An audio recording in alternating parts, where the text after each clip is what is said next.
Hi everyone, welcome back to another chess video. So for this one, I really wanted to make some kind of video to really help beginners on what opening to choose because there's so many chess openings to choose from, especially when you're first starting out. You really don't know which one to pick. And, I think with the ECO code, there's over 1,000 chess variations, so there's a lot of options. You can narrow it down, if you're white, you can go with, E4, you can go with D4, those are common. Okay, that helps narrow it down, but then you're also not knowing about C4 options or knight F3, also very popular, so that's part of the battle narrowing it down. But even then, there's so many options. I mean, even if you go with E4, what do you do after that? And then, of course, there's the other side. What if your opponent is white? Then you have to have a repertoire for black, and so there's so many options. I wanted a video that's straight to the point to help people decide what kind of chess openings they might be better with, especially when starting out. Okay, so one thing I'll show here, I'll show with the screen a little bit off because I don't really want to change the size of it. But if you're under 1,000 or so, maybe even under 1,200, I actually don't recommend a certain opening. So what I'd like to recommend for that, the screen won't be perfect size here. So there's a blog posted a long time ago, which has been pretty popular. This is opening principles, basically. And so I'll leave a link to this in the video description at the end. So if, anyone wants to just check the YouTube comments or the video description underneath, whatever, something like that, I'll just have a bunch of resources. I'll probably recommend a bunch. This is one of them. So if you're lower rated, I think that's even better than studying openings because opening principles are just the fundamentals. It's very basic, but you also avoid a lot of trouble. And so just to summarize, without having to read that article yet, the top three opening principles, in my opinion, are controlling the center, which are these central four squares here. That's just very important, regardless what opening you choose. Also, castle early, usually king side, but could also be queen side. That's just good to get your king to safety, gets out of trouble, no problem. Whatever opening you choose, you want an opening that can help you get castled quickly. And then the last, element of opening principles, develop your pieces. Oftentimes the knights will be developed to one of these two squares if you're white. If you're black, they're usually going to go to one of these two here. And it just kind of helps control more of the center. But it doesn't have to go exactly that way. But oftentimes you'll get the knights out. Later you'll get your bishops out. Usually to one of these squares here. But, again, depends on the opening. And basically you just get fully developed, get all your pieces into play. And then you just go from there. And if you're really starting out, just knowing that, you don't have to study a certain opening, just doing the principles, even if it's different opening every game, it's more the fact that you get out of trouble, you learn how to develop, that's going to help you more in the long term. But okay, but what if you're a little bit past that? You're a little bit past the openings, you know the fundamentals, you know opening principles, what opening should you choose? So there's a few different routes here. So first I'll share the one that I did. So when I started out, I think the two routes you can start with kind of super memorizing one variation, which is the one that I did. And that would be like, learn one variation, learn one opening, learn it super well. And then you don't care if other people know, what you're going to play. You just play the same stuff, but you know it better than they do because you've studied it for so long. The other way is you're a little bit more experimenting, which I think is better looking back. Maybe that would have been better for me. But they're both good. And if you experiment with openings, you literally just try one opening and you stick with it. And then after a while, you decide, well, okay, I liked it. It's okay. I'll try switching. And you switch to something else. So maybe you try D4 for a while. And you try D4 and you're like, for whatever reason, I don't like it. And then you start trying E4 openings. And then you're like, oh, okay, well, this is different. I'm not sure if I like it more or less. And then you switch, to a different opening move, maybe different variations within that, and you get at least a little idea in the different kind of structures there are. So those are kind of the two main approaches.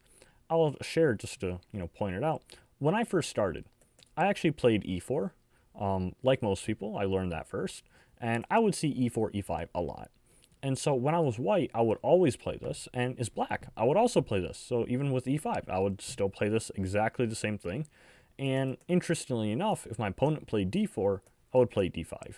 And it's symmetrical, but I was fine with that. And years later, what ended up happening was I would do the exact same inverse. So when I would be D4, D5, I would play that with either color. And I actually reached over 2,000 on chess.com with my repertoire, just E4, E5, and D4, D5. So a lot of people think it's very symmetrical and you want to change because it might be drawish, but that's not really true. There's so much variety even in E4, e5 and d4, d5. So many different ways the game could go that, you never really know exactly how it's going to be. And you get a good practice in a lot of positions. Now, when I was really starting out, like really long time, early days chess.com, maybe even just barely before chess.com, I would start off with like this, very common, of course. And then back when I was like elementary school, like I didn't even know what a rating was, didn't even know what chess, barely how the pieces moved, didn't really know chess openings much. My first opening I ever learned, and I didn't even like this opening, by name, I learned that if you put this knight here and this knight here, this is the 4 knights game. I was probably rated like, I didn't even know what rating was, maybe 700-ish. Looking back, memorizing the tactics I know, this is what I think was kind of like, if you knew this opening, like, you're better than most people in my class. You knew the 4 knights, that's an opening, you know this, you're all automatically one of the top players. Then I get to chess.com and realize people know a lot more than this. So I thought, well, I'm going to need an actual opening. What am I going to learn? And the Italian game with, bishop c4, that looked okay. It's kind of interesting. For whatever reason, I didn't really like the Ruy Lopez Spanish game, bishop b5. And so I didn't really want to go with one of those. And there's many good options. But the opening that I learned was I actually started studying the Scotch game, which is d4. And, back then I was rated roughly 1,000 or so. And when I would play this, I thought it was so cool that I could play d4 because it strikes in the center. It's like, this is the move I wanted to play anyway. Can I play it this early? And I was fascinated with the fact that I could play this. Like, in my mind, it was so cool that if they take, I can take back. And although this might sound simple to even people who are 1,000, I thought, they can't take here because I can take back. And everything is holding, but I have the center. Now, looking back, what I know now, this isn't really the best thing in the world. But to me, I thought, well, I already have a developed piece, and I have a pawn in the center, and I thought this was like the best thing in the world. Most people wouldn't trade exactly that far. This part is very common, but they would do many different things. It wouldn't always go that way. The main line, instead of taking, oftentimes they'll just play like this. There's also bishop check. Very few things to learn for me, but that's basically all the theory I knew. And I just experimented with that a lot and stuck with it and kept playing over and over. Now, do I recommend this exact opening? Do I recommend the Scotch game to a lot of players? If you want something different with e4, yeah, it's a great opening. I like playing it because many people didn't really know what to do against it. But if I was to recommend an opening now, I probably wouldn't recommend this one. It's a good opening. For me, it was a little bit too tactical. Looking back, I thought maybe, it didn't really fit my play style, but I didn't even know what a play style was back then. I was just playing a move because that's basically what I learned. So looking back, if I was to recommend something, I think I would go back and say, what are your actual chess goals here? Because based on your chess goals, you might have a different opening that you actually might want to learn. Some openings are very, very complicated. You're going to have to invest months or years trying to learn that opening really well. There's other openings that you just more or less play the same idea over and over, or you learn a few patterns and then you get an okay position. So it depends. Do you really want to study a bunch, or do you just want to get a playable position? And it could be a different thing. Even if you have a bunch of time in the world, maybe you just like the structure of a very simple, developing opening. So I think it really depends on what your actual goals are. Now, if you're just starting out and you just too many openings, too many complications, I just want a playable middle game, then I think a very good option for beginners, which I would probably recommend, is to just play the London system. Which, for those who don't know, as white, you can play this setup. You start with d4. Doesn't matter what black plays for the most part, as long as they play normal moves. You kind of do the same exact system over and over. So I'll just play moves for black, but really we're focused on the white moves. So if they play something like that, you bring the knight out to f3. They do something, and then you play bishop to f4. And it's this configuration here that you do with the London. And sometimes instead of here, I brought the knight out first. You can actually start with the bishop first instead and then bring this knight out. It doesn't really matter too much. It's probably going to transpose. But the idea is that after 3 moves, this is the setup you have. And the reason this is so cool is it's a system. So you can play this almost regardless what black plays. Very easy to memorize because after this, you just learn the very basic ideas. You're going to build this pawn triangle. Oftentimes this knight will go to b to d2. I actually made a short video on the London, and so if this is an opening that appeals to you, you don't want to learn a ton of theory, you can just check out that video. I'll just put it in the video description. I have a bunch of links and resources here, and you can just check that out. So that's a really good opening if you don't want to learn a ton. But you might ask, well, what if you're the black side? What should you be playing there? Well, if that's your idea where you just want a playable position, I'll flip the board here. So from the black side, I think if they play d4, against me, because that's, kind of the London, if you want to like reverse engineer it almost like the other side, what would you play? Well, I think really probably a King's Indian type thing is very easy to learn because you can play that against most things. So you would just start with knight f6, and, again, they develop whatever and, play how they want to play. It's mostly focused on the black side because you can do this against most things. So if they, do something, you play g6, and you're just trying to get your bishop fianchettoed. It's a very quick thing because almost regardless of what white does, they can't really stop you from doing the same thing. And so you just keep developing. They can grab the center, that's okay. And then maybe it's a good idea to try and stop this pawn from advancing. There's actually some variations where you actually don't put d6 and you don't mind that this pawn advances. But for simplicity's sake, it's good to try and deter that. So we'll play d6, and then they'll probably develop, and then we just castle. And we're following opening principles in the fact that we're sort of contesting the center here. And we got castled very early. And of course, we're developing pieces. This knight is already developed. This bishop is already on a really good diagonal. So there's a lot of good things here. We're following good opening principles. And we just have a very good playable position. The reason I like this opening, if you're going to, choose something simple, is because it has a very, simplistic patterns that you follow. It's the same patterns over and over and over. Other openings aren't always like that. So here in this opening, one very common idea is almost always you're pushing to play f5. Now, that doesn't happen for a little while. What's usually going to happen is at some point you're going to fight for the center, moves like e5, c5, something like that. Oftentimes white will just push, but there's variations where they can take. And when this happens, let's say their e5 was played, you move this knight somewhere. Could be back to e1, could be h5. Again, these are variations you could study on your own time. But when this knight isn't here, you would advance with f5. And this is very aggressive because, of course, you're pushing a pawn, which is in front of your castle to king. Usually not the best idea.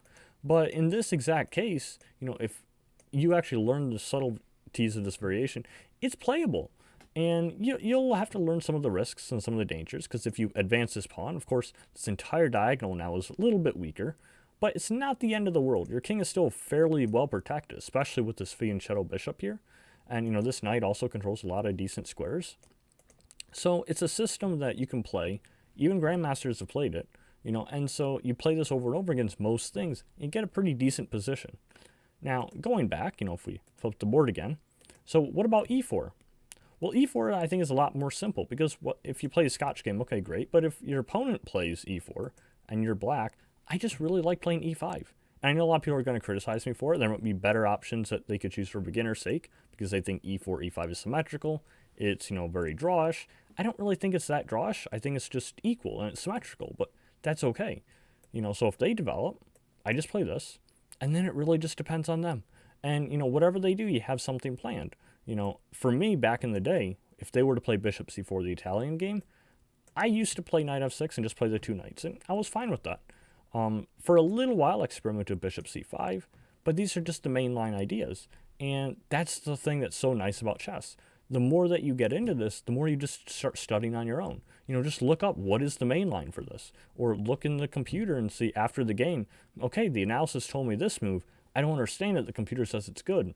You put it in, see what opening it says, and then you go off and study on your own, and find out what variations there are.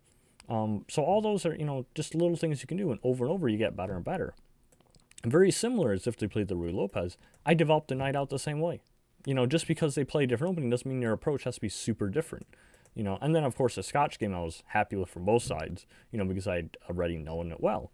And this is what you're going to see with e4 most of the time. So already, I'm kind of basically done. As a beginner, that's more or less as much opening theory as I need. As you get a little bit higher, you just learn a little more. You just slightly add on. And there's no problems whatsoever. So that's kind of what I would start off with. What I will say is if you're a little bit more advanced and you're a little bit more ambitious, then you can start thinking, without a number to the rating, it's more or less whenever you feel like you've got opening principles, maybe you want to change structure, whatever, you have to start thinking, okay, if I want to play the London or not, fine. If I want to play the King's Indian defense or not, fine. If I want to play e4, e5, that's fine too.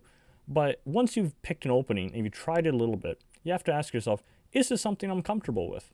And if the answer is yes, then by all means, keep playing it. If the answer is I'm not so sure, or maybe I don't know, I don't like this part of it, but I like other parts of it, then that's a good time to try and experiment. Especially when you're lower rated, any kind of learning is useful. And so if you switch openings, not a big deal. Especially your opponents who aren't going to punish everything at that level. It's great for experimenting. So if you play D4 for a while and you play it for a week or a month or whatever, and you're okay with the results, try E4. Just do the opposite and then stick with that and try and learn that one. And so after a lot of experimenting, you'll see a lot of different openings. You'll see a lot of different middle games as you start reaching. And eventually, you'll start to notice patterns. Be like, I really like this structure. Or I really like how when I develop here, this piece always goes to this other square. And you do this over and over enough, and you'll start to learn kind of what openings you like and what you don't like. Now, a few other things I'll show. Nice little resources here. Part of the reason I made this video, try and help everyone out. There was a flowchart that I found years ago, and I actually posted this in a forum thread recently, so let me see if I can find it. I realize the screen is a little bit off center, but I don't want to change it because I don't want to ruin the camera and then have to go back or something. But yeah, here.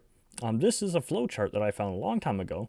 I'll try and see if I can put it in the video description as like a screenshot, some kind of print screen, maybe that you can click that link and download this yourself or something. Or you could just Google like chess.com opening flowchart. Maybe that'll come up too. But this is a really nice flowchart that you can follow. And from this, it'll kind of tell you more or less what opening would be a good, fit for you. So that's another option that you could go with. But another thing, in addition to that, this one I also like a lot. This flowchart's pretty good, but doesn't have all the openings, unfortunately. As big as it is, it doesn't have all the openings out there. This one's a little bit better. So here, this is an article from chess.com. This is also an old one, written and published 2015, so quite a while. And this one is, what's your chess personality? And the reason I like this a lot is because it's pretty accurate. I took it twice. I took it one time when I first joined chess.com many years ago, 2017. And then I took it again a few years later, maybe 2019, 2020-ish, somewhere in there. Maybe I could take it again in the future, see if I get the same result. Maybe you can put in the video, comments, down in YouTube. See if, you'd be interested in me taking this quiz, on stream or something and, seeing what my results are. See if that would be a good video topic or not. Let me know. But basically, I really liked it because both times I took it, I got the same result. And so I think this is a pretty good quiz. I like it. Basically, you just go to the quiz. I'll show you what it looks like here. It's just 20 questions here, and they're all chess related based on position and kind of more preference. So it has nothing to do with ability. It's just like, if you are in this position, would you rather, I don't remember as many years ago, it's like, would you rather retreat this bishop and maintain the pin, or would you rather trade and take this knight or something? And both answers are okay. Usually they're pretty equal-ish. But the point is, it's trying to get to your personality. And once it learns kind of your play style and your chess personality, at the very end, it recommends a few things, including what openings would be good for you from the white and the black side. So I really like that. I think that's a really useful resource, especially if you have no idea what opening you want to go with. It could be a really good option. So I'll go back to the chessboard here. I think that's it for opening, unless I'm forgetting one other thing. But I think that's it. Oh, that could be a good thing. Should probably mention that. What if your opponent plays something a little offbeat? Because a lot of people get really concerned when they start hearing about, all these opening principles, controlling the center, really good stuff. But what if my opponent just ignores that? What if my opponent starts with something like A3? Okay, what do you do now? And those cases are really easy because you do not need a repertoire for all of these silly openings. If they play E3, obviously they're not controlling the center. If they play something like F4, well, now they're weakening their king along this diagonal right on move 1. Probably not the best thing for them. And they're not really holding a ton of the center. So openings like this, it's nice to have a repertoire when you get much higher rated. But for the meantime, you don't have to build a repertoire in response to all those. Just focus on the main ones, the popular ones like E4, D4. You're going to see those a lot. And so, maybe even if you're a little higher rated, knight F3 is common and C4 is common. And that's more or less it. And the rest, you just kind of wing it on the spot.